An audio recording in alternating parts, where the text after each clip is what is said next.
Aloha, Buckeye Nation! My name is Lisa, and I'm the gal behind Buckeye Football Fangirl. What a game! That was not the game we were all expecting to see on Saturday. I posted a poll on Twitter earlier in the week before the game, and 100% of the people who responded thought that Saturday was going to be a bloodbath. Turns out we all might have been just a little overconfident. Ultimately, we got what we all wanted, the win, but it looked a little bit different than we thought it would. We'll get into it more, and we'll take a quick look at Nebraska and our game coming up in just a moment.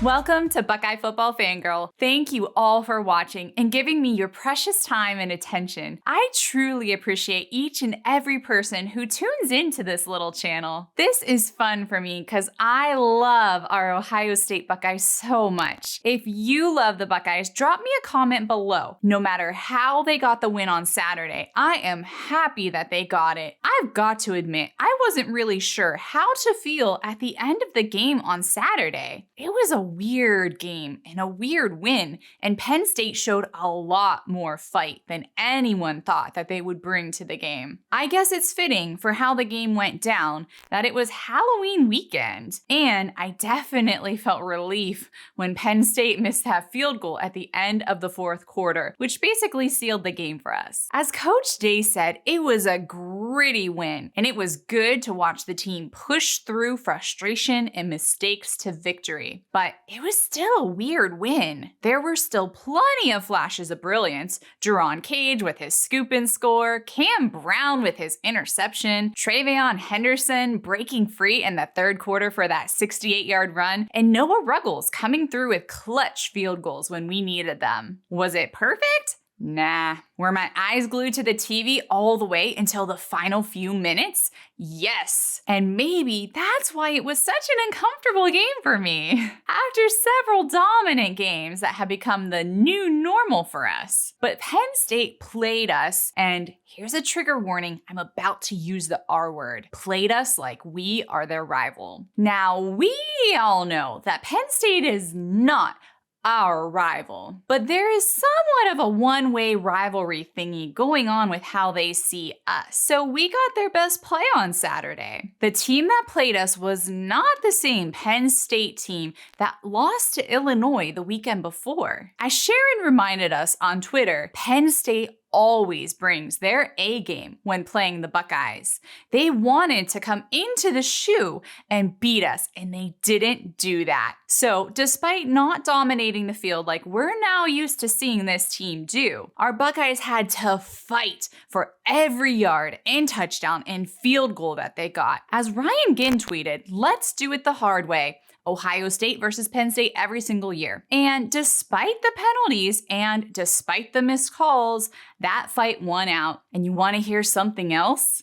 Continuing down the somewhat eerie trend of starting the season like the 2014 National Championship team, Chuck D pointed out on Twitter, the 2014 National Championship team beat Penn State 31-24 in double overtime. While there was no double overtime this year, thank God, that score is scarily similar. The double overtime game was a heart stopper, and I have to agree with Scooter7 with this tweet. Penn State games alone have probably aged me 5 years. All in all, let's take the win and be happy for what we have in this amazing and talented team. This tweet from Zona Buckeye really helped bring me back to earth.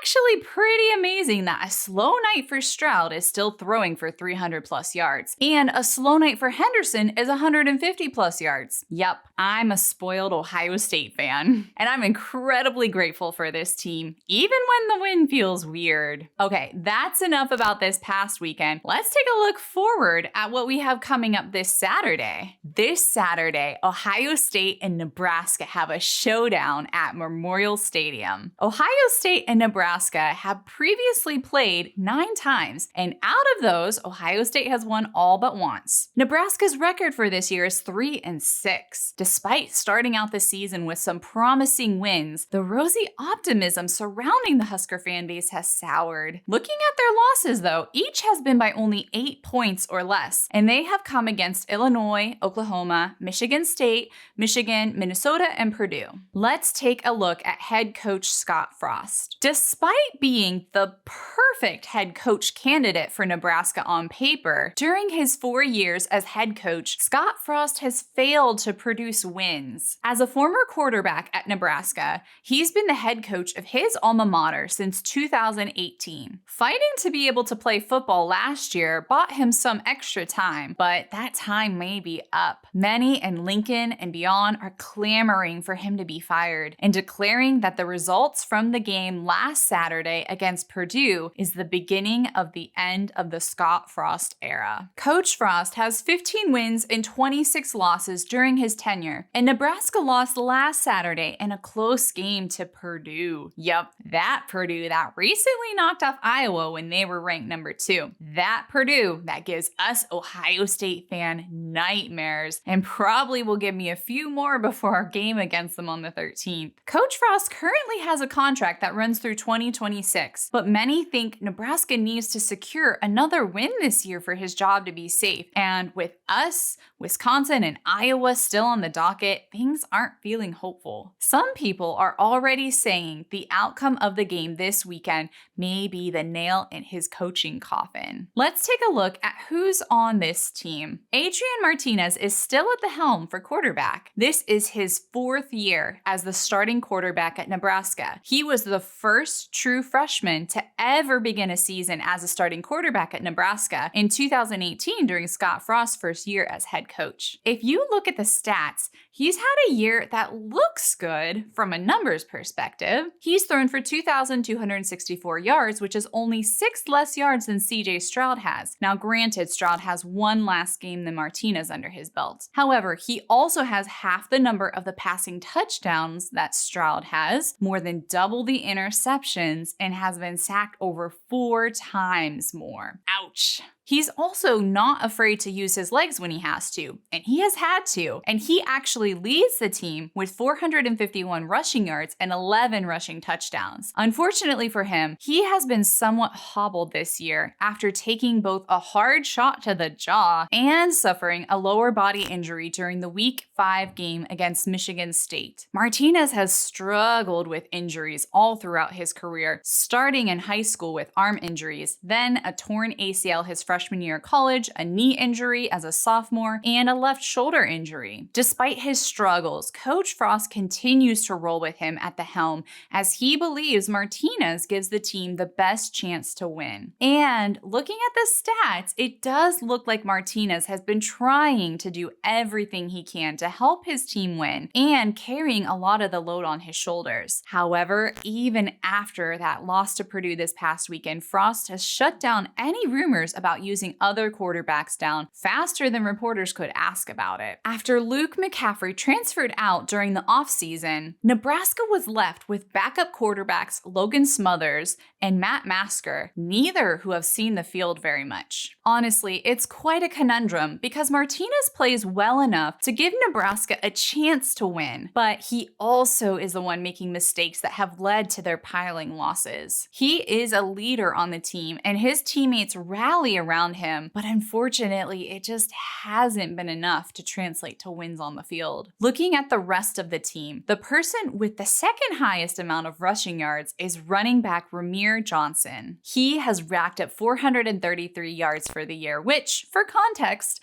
is a little over 100 more than Mayan Williams and about 412 fewer than TreVeyon Henderson. His emergence has been a bit of a surprise to everyone, as he started 5th in the depth chart start at the beginning of their fall camp, but he has earned that starting spot by running hard and making plays. He has also been dealing with injuries this year and had to leave the game against Minnesota due to a head injury. Samori Toure is the wide receiver who's currently leading the team with receptions with 568 yards, which for context is 6 more yards than Chris Olave has this year. He's a transfer wide receiver from Montana and has had a productive season thus far. He started the season off hot and had so many people from Nebraska buzzing about possibly breaking school records, but the past 3 games his production has unfortunately dropped. Nebraska has some tackling machines on their team too, and here's who you need to know. Nick Henrich is the linebacker leading their team with 79 total tackles, 32 of those being solo tackles. Right behind him is linebacker Luke Reamer with 78 total tackles, 42 of those being solo tackles. Super senior linebacker Jojo Doman has also been seeing a lot of action and has ranked up 62 total tackles,